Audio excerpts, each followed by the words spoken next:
Welcome to the solutions to the Regents Physics Kinematics problem set, problems number 37 through 39. Let's get started with 37. You accidentally throw your car keys horizontally at 8 meters per second from a cliff 64 meters high. How far from the base of the cliff should you look for the keys?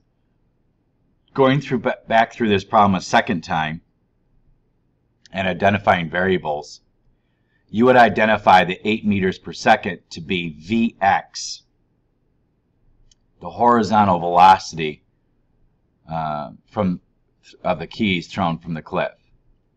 The 64 meters would be dy because it's the vertical distance, the height of the cliff.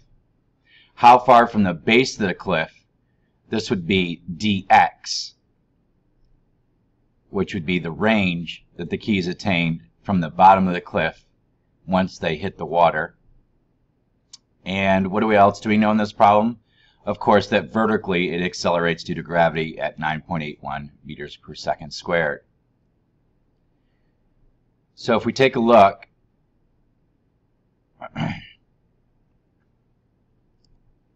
these are our two basic motion equations for projectile motion.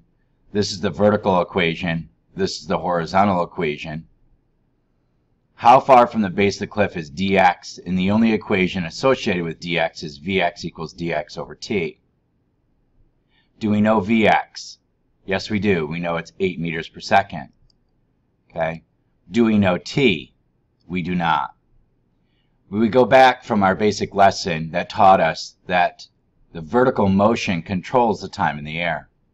So if we use the vertical equation to find the time, we can then sub it back into our horizontal equation to solve for dx. dy is 64.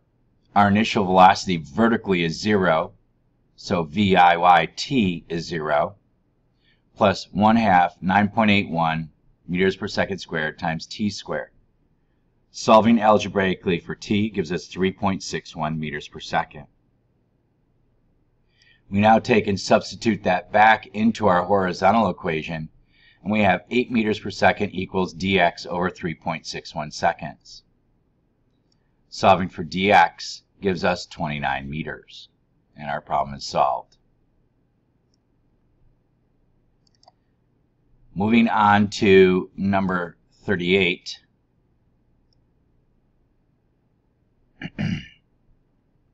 A toy car runs from the edge of a table that is, runs off the edge of a table that is 1.225 meters high.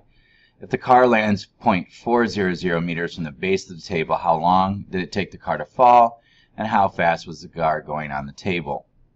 Reading back through our problem, you would identify this to be dy because it's the height, vertical height of the table. The car lands 0.400 meters from the base of the table, so this would be dx, the range of the car. How long did it take the car to fall is time, so that would be t. And then b, how fast was the car going on the table? Again, vertical motion controls the time in the air, so where we would start with a is that we would write our vertical equation dy equals VIYT plus 1/2 gt squared. We know the dy value is 1.225. Since it ran off the table and the table is horizontal, the initial velocity vertically is 0, making our VIYT term 0, plus 1/2 9.81 t squared. Solve algebraically for t when you have our answer for a, 0.500 seconds to 3 sig figs. How fast was the car going on the table? That's our Vx value. And the only equation used to solve anything horizontally for projectiles, Vx equals dx over t, because it's not accelerating. Vx is the range, 0.400 meters, divided by the time, 0.500 seconds, our answer from part A. And we find Vx to be 0.800 meters per second.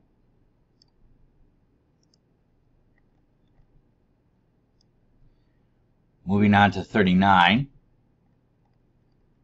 You take a running leap off a high diving platform. You were running horizontally at 0.28 meters per second and hit the water 2.6 seconds later. How high was the platform, and how far from the base of the platform did you hit the water? Neglect air resistance. Rereading the problem and identifying our variables. You're running horizontally at 2.8 meters per second, so this would be Vx. And they gave us the time, 2.6 seconds. How high is the platform? They're asking us to find dy. And how far from the base of the platform did you hit the water? They're asking us to find dx. Of course, we also know that this person accelerates due to gravity vertically, 9.8 meters per second squared. Next thing I'm going to say here is this solution that's shown is the handwriting of a former student teacher of mine, and he had horrible handwriting, but I'll talk you through this nonetheless. He thought it was humorous to have me be the person falling off the platform, so there you go. To solve for dy, we have dy equals 1/2 gt squared. You notice that in his solution he dropped off the voyt, and that's because we begin to understand after a while that we don't even need to add that part in a horizontal projectile because it's going to be 0. There is no initial vertical velocity vertically, so the voyt part is going to be 0. We sub in 1/2 9.81 meters per second squared times 2.6 seconds squared, and we solve for the height of the platform to be 33 meters.